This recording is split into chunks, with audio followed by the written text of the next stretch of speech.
It's just, you know, I know that Ted has been spending a lot of time across the pond in the UK. Yeah. There's kind of a receptiveness. Some of the ideas, the democratic economy are part of the sort of Labour Party manifesto.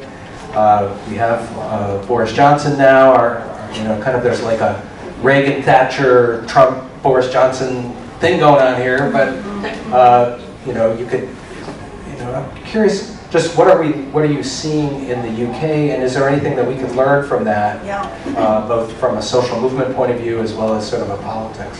Well, this is the final story that I tell in the book, and it's really amazing what's going on in the UK. There's a fellow, Matthew Brown, who is a city councillor in the town of Preston. It's 140,000 people.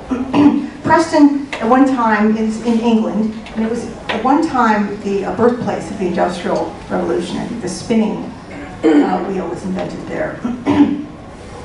And this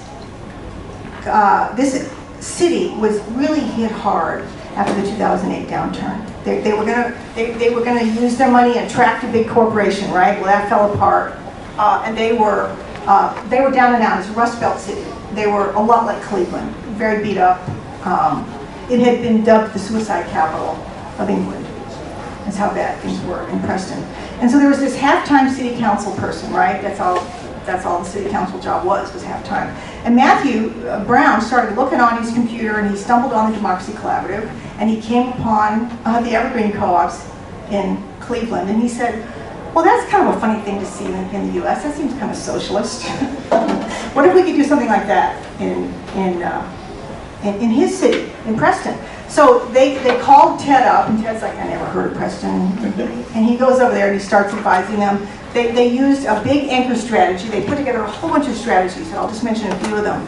But one of them is they said, okay, what are the assets that we have that we can work with in our city? Well, one of the things they had is they had a big housing authority, and they had some pension funds, and they have the police department and city government. And they said, what if we used our pension funds and we reinvested money locally? And they put a couple $100 million investing locally in Preston, things that they could do legally as a pension fund. And they said, what if we used all the purchasing power of like the police station and the schools and the city and all these things, and they declared themselves a living wage city.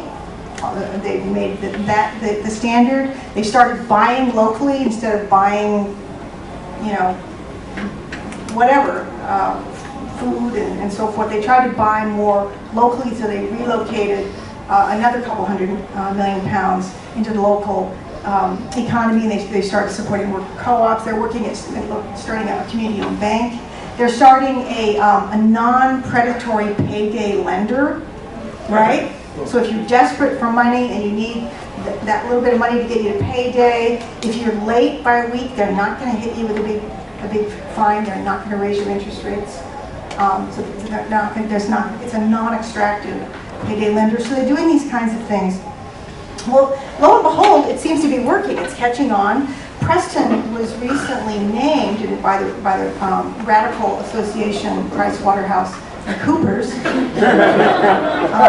named them the most improved city in the UK. Unemployment has gone down, poverty has gone down, this Preston was named by PricewaterhouseCoopers a better place to live than London. So it's an example, and you know, we were just thrilled by this, and we have been doing some advising to the Corbyn government. The form of economic development that they're doing, and we call it community wealth building. And community wealth building is a term that's really catching on in the UK. Corbyn has started a whole unit, community wealth building unit, and we're helping to advise them. We decided, well, we're going to pay you your other half of your salary, which you're not getting.